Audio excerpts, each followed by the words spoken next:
Let's move it on. We got the New York Jets versus the Indianapolis Colts. The Jets, do I really even need to bother with the projections? I'm sorry, Jets fans. I like you, but nothing at running back.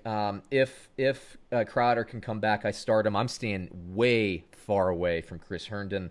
No way. For Indianapolis, the Jets defense is better than advertised, so I don't think it's a slam dunk for the Colts. But, Phillip Rivers, look, man, he throws interceptions. I'm kind of off of him. You can get Ryan Tannehill off of waivers right now, and he's a plug and play every week.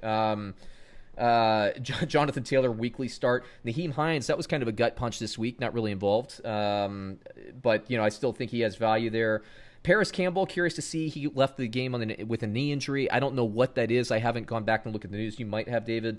If he plays, I like Parris Campbell more. If he doesn't, he's going to be out for the year. I believe it's an ACL for him as well. Damn. I know it's tough because he looks so good. He looks so good, but Pascal, I think actually more than Pittman Jr., Pascal's my guy there.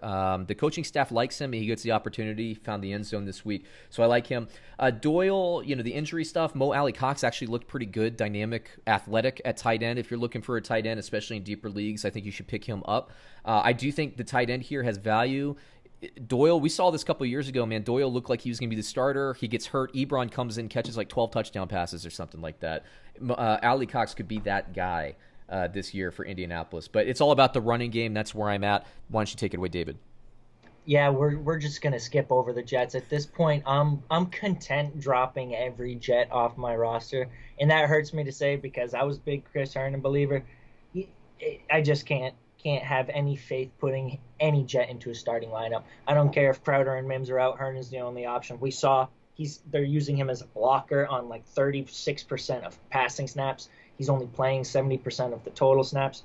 You can forget about him. He'll have some good games, but after he does, you won't feel comfortable putting him in the starting lineup ever. Same with LeVeon Bell. I'd hate to say it. I'm ready to trade him for a kicker upgrade or just drop him. Because when he comes back, how do you know you're going to be comfortable ever starting him? At a certain point, you have to value the roster spot and being able to go after other guys. If you have IR slots, sure, stash LeVeon Bell. But when he comes back, if he doesn't do anything, just be ready to move on. Be ready to trade him and cut your losses, all right? Sometimes you got to sell low just to get a guy off your team. For the Colts, I think the one thing you mentioned that stands out, Nyheim Hines totally disappeared. Wild. That was definitely game script related. They were owning the Vikings from start to finish in that game. There was no need to get Nyheim Hines in a passing role.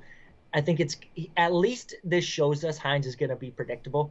When they have a matchup where they're going to be losing, we're probably going to see Nyheim Hines back there getting third down snaps, getting 5 to 6 receptions. In cake matchups, it's going to be the Jonathan Taylor show, and Nyheim Hines probably ain't going to exist. Mo Alley Cox, the other guy you talk about, I do like the matchup a lot this week because if Jack Doyle doesn't play, through 2 weeks, the Jets have allowed 10 receptions, 81 yards, and 2 touchdowns to tight ends. So they've allowed the tight end to get in the end zone. You saw Alley Cox had a 100-yard game last week. He's definitely, I think, needs to be rostered at this point. He's worth a flyer. We'll see if he can sustain it. He's been in the league a few years, hasn't really sustained anything, but he's worth a flyer. Yep. Let me hit you with the line here, David. We got New York Jets plus 9.5 against the Indianapolis Colts. Who do you take? 9.5. 9.5. Big line. I can't do it. I almost said I'm going to take. I can't do it. 10 points. I want to do it. I can't do it. I guess give me the Colts, but I wouldn't touch this unless I had to pick it and where you're picking every game. Yeah, I agree. I think it's a 2-score game, the Colts, but that's too many points to lay, especially in a team that Phillip Rivers, we know he throws an interception. If one of those is a pick six, it could screw your line. I'm going to stay away from it. I think Colts go 2-1. I think they win this game. I think it's comfortable. That's too big of a line for me.